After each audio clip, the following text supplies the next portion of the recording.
ఎవరైతే పేదరికంలో ఉండి అడ్డదారులు తొక్కకుండా సహనం వహించి కోరికలు తీరకుండానే జీవితాన్ని వదిలి పరలోకానికి చేరుకుంటారో వాళ్ల గురించి ప్రవక్త ముహమ్మద్ రసూలుల్లాహ్ సల్లల్లాహు తాలా అలైహి వాలిహి వసల్లం ఒక హదీస్ వినిపించారు.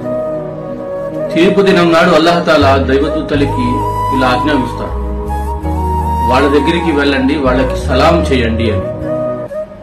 దైవదూతలు అంటారు, అల్లా నువ్వు మమ్మల్ని జ్యోతితో నిర్మించావు, మేము నీకు అతి దగ్గరగా చేరువలో ఉన్న వాళ్ళం, మేము ఉన్నతమైన వాళ్ళం, మేము వెళ్లి వాళ్ళకి సలాం చేయడం దేనికో మాకు అర్థం అవటం లేదు అంటారు.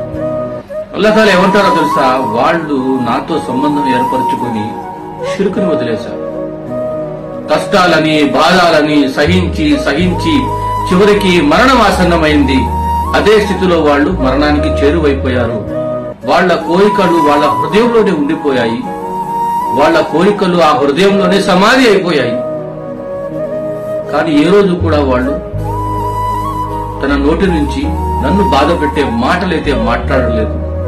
వెళ్ళండి, వాళ్ళు మీకన్నా ఉన్నతమైన వాళ్ళు, వాళ్ళకి సలాం చెప్పండి, వాళ్ళకి స్వాగతం పలకండి, వాళ్ళకి శుభవార్త వినిపించండి అంటారు.